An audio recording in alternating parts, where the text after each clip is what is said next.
Bonjour, bonjour famille, j'espère que vous allez bien. Moi, c'est va très bien, famille. Les bonnes nouvelles, bonne actualité. Mais on va pas parler de ça d'abord, famille. On va aller d'abord pour écouter ma famille. Ah, j'ai mon papa Adraman Chani. J'ai dit, le premier ministre, oh, il a fait fort des. J'ai dit, il a décrypté comment nos fans là, nos FDF là, ils sont tellement aguerris. Sur le terrain, c'est eux-mêmes qui protègent les fuyards là, des forces étrangères là même. C'est eux qui sont sur le terrain, ils les protègent. J'ai dit, c'est fort comme formol. Hein? Oh! En plus de ça là, famille, vous savez que bientôt aussi le Niger va recevoir ce que je vous ai partagé en bas là. Il va recevoir aussi son armement dans quelques jours. Ça va faire fort comme formol seulement. Je dis, l'AES en puissance, l'AES en force, l'AES. Je dis, aucun imbécile ne pourra s'amuser à s'attaquer ce pays-là. Sinon, là, tu vas prendre drap. Les pays voisins là, si on est en train de vous mentir, si on est en train de vous blaguer, hein, de recevoir les étrangers, les forces étrangères là, ils n'ont qu'à venir attaquer le Burkina Faso là. Mettez-vous le doigt dans l'œil. Hein. Ils vous flattent. Hein. Détruisez votre pays là. Hein? Rapidement, rapide là. Ça ne va même pas nous coûter 1 minute. Hein. C'est vous allez périr. Oh. C'est vous allez payer les pots cassés. Ceux qui vous encouragent là, ils vont fuir vous laisser. Quand ça va chauffer là, ils vont fuir vous laisser. Aujourd'hui, qu'est-ce que la chose les Américains disent à l'Ukraine? Ils ont stoppé, non? Le financement au niveau de l'Ukraine. Les Américains disent qu'ils ne peuvent plus. Ils ont stoppé le financement. Ukraine rentre où? L'île. Ukraine rentre où? L'île. En tout cas, famille, écoutons notre président, notre premier ministre. C'est fort comme formol. Merci beaucoup, famille. Écoutons. Pour que chacune de nos actions soit inscrite de manière à craindre Dieu, de manière à ce que chacun d'entre nous soit concerné par ce que nous devons faire pour notre pays. Le chef de l'État, le général Chani,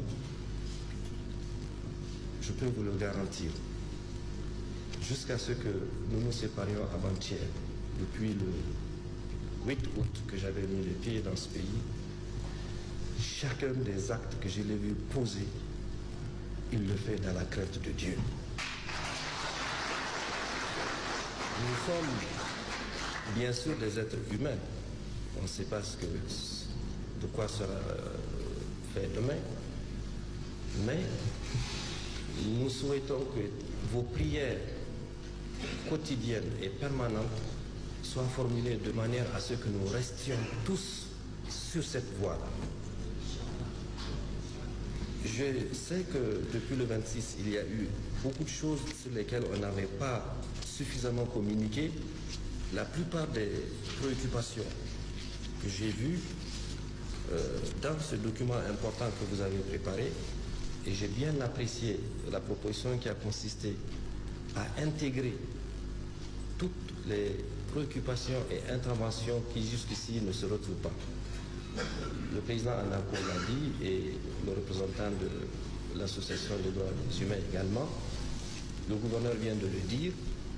Profitez de l'occasion avant la rencontre qui sera fixée très bientôt, Inch'Allah, pour que ce mémorandum soit le plus possible consensuel et inclusif. Prenez en compte l'ensemble de vos préoccupations. Agadez, bien sûr, surprendra toujours par la qualité de ses actions. Je peux considérer que c'est vraiment, vous êtes les premiers de la classe. On a commencé ici. Quand je regarde toutes les propositions, allons-y. Je crois qu'il y a 5 points essentiels. Pour résumer, vous avez dit restauration de la dignité, de la souveraineté et de l'intégrité territoriale.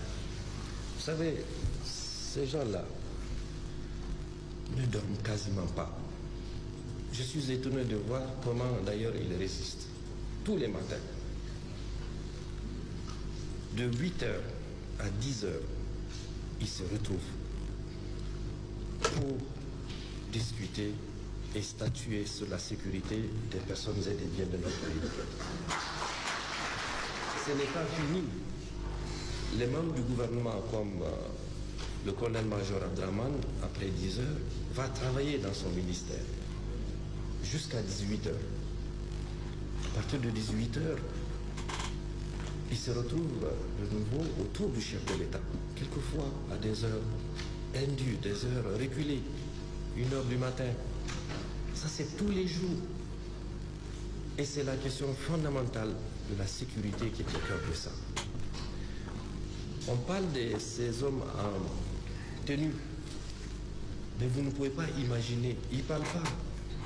Vous ne pouvez pas imaginer comment ils travaillent pour leur pays, comment ils luttent, comment ils restent éveillés pour que nous dormions, pour que nous circulions. Donc, cette préoccupation de sécurité, elle est parfaitement bien prise en compte avec les moyens qui sont les nôtres, avec la détermination de nos frères du corps habillé. Il faut leur reconnaître cette dignité, cet engagement et cette volonté à défendre notre territoire. Lorsque le ministre des Affaires étrangères d'un pays voisin les a attaqués, je n'ai pas résisté à la tentation de réagir immédiatement en disant que ce sont les mêmes, à un moment donné, qui se sont retrouvés sur leur propre territoire là-bas pour les défendre pendant que eux, leurs militaires, fuyaient devant l'ennemi. Donc, soyez rassurés que sur cet aspect, il n'y a rien à dire. Nous avons une hiérarchie militaire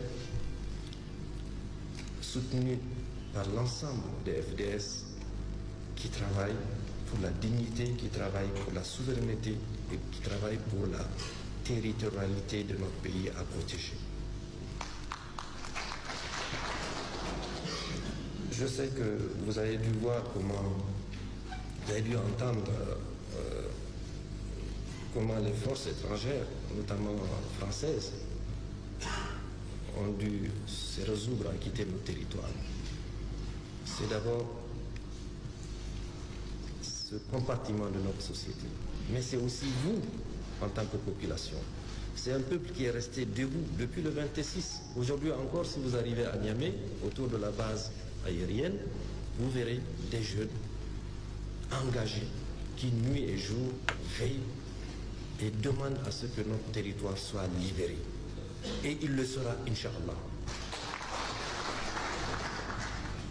L'émergence économique et diplomatique du pays. J'ai bien retenu que c'est des propositions que vous faites pour qu'on diversifie et qu'on mette en valeur l'essentiel de nos richesses. C'est de cela qu'il s'agit. Nous sommes en train de regarder tous les accords que vous pouvez imaginer. Agadez est le meilleur exemple de la région que l'exploitation de nos minéraux, en réalité, n'a pas servi notre peuple. Non. À Arlit, ici, sur la route dite de l'uranium, on voit bien ce qui se passe. J'aime bien ce que Kaoussen a dit, il a rappelé. Je sais que c'est totalement dégradé.